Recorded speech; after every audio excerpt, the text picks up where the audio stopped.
Welcome, my friends, to a place where we share inspiration and positivity. We're thrilled to present to you our video dedicated to Pattel-Gray. Enjoy.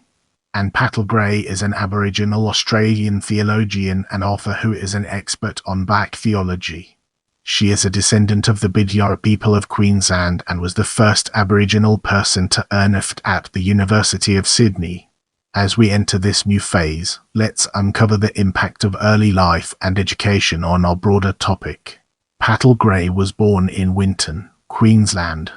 She is a descendant of the Bidjara people in Queensland and a product of the stolen generation. She has a twin sister, Nal. Their father deserted the family when they were 10 years old. Their mother, Jean, was a loyal member of the Methodist Church and raised them in that tradition. Her family were members of the first Aboriginal church in Townsville led by Rev. Charlie Harris. In 1995, Pattel-Gray graduated with a FT in religion from the University of Sydney, with a thesis entitled The Great White Flood, Racism in Australia, critically appraised from an Aboriginal historico-theological viewpoint. She was the first Aboriginal person to earn a FT from the university. In 1997, she received the Doctor of Divinity in India. In this chapter, we'll be unraveling the enigma of career and discovering its transformative power. From 1989 to 1998, Pattel-Gray was the founding executive secretary of the Aboriginal and Islander Commission of the National Council of Churches. She was mentored by theologian and activist Charlie Harris, whom she believes was compelled to hold governments and churches accountable. In 1998, she worked alongside him in organizing the March for Freedom, Justice and Hope on 26 January, a protest of over 40,000 people seeking to remind the country in the midst of its bicentennial celebrations that white Australia had a black history.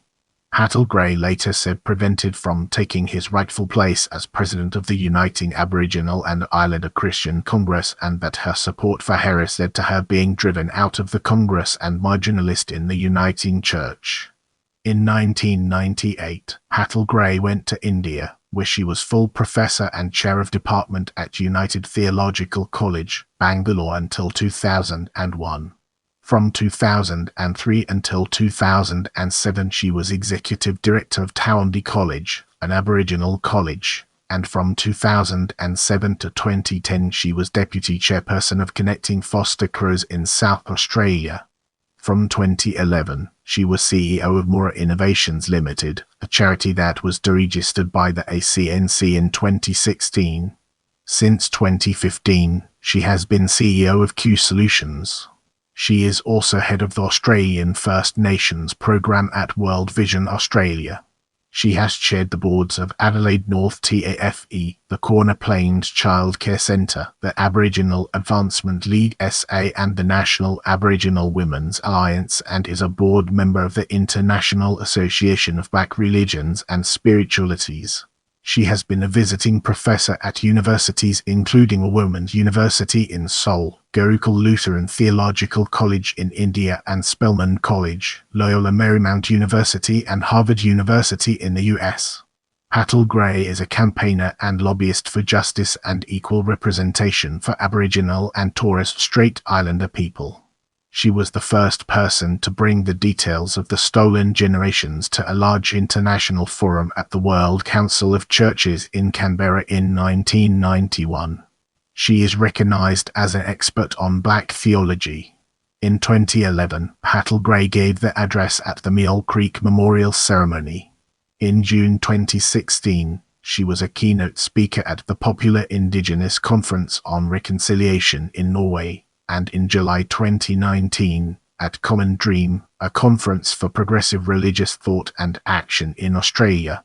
In July 2021, she will give the annual Northey Lecture at the Uniting Churches Centre for Theology and Ministry on Red Ochre Theology. In August 2022, Pattel-Gray was appointed as the Professor of Indigenous Studies and head of the School of Indigenous Studies at the University of Divinity. Now, let's shift our perspective and explore writing from a different angle. Pattel-Gray's first book, The Great White Flood, Racism in Australia, based on Earth thesis, focuses on the historical relationship between the church, the government, and Aboriginal people, contending that racism is rooted in the long and corrupt relationship between the government and the church. She calls the invasion and theft of the land the original sin that Australian churches have to deal with if they want to relate meaningfully to Aboriginal peoples. Reviewer Mark Hutchinson said the book's point is well taken and the author's anger and hurt are undeniable, but that it relied too heavily on the scholarship of others and takes a confrontationalist approach. Her colleague Gary Trump noted that there is no aspect of the settler capitalist heritage that has been left untouched by Pattel-Gray's uncomfortable analysis. Pattel-Gray uses black womanist theology from America to understand the situation of Aboriginal women, but has received some criticism for obscuring the uniqueness of Aboriginal women's spirituality, in contrast to her earlier works. In more recent work, she has highlighted the differences between US and Aboriginal black people. Pattel-Gray has also noted that many male researchers had either overlooked or disregarded the fact that some Aboriginal societies are matriarchal. She has also written on Charles Harris' contribution to Australian Indigenous theology. Moving on to the next segment, we have personal life. Pattel-Gray is a mother of 5 children. Your feedback helps me improve, so please take a moment to leave a comment or review.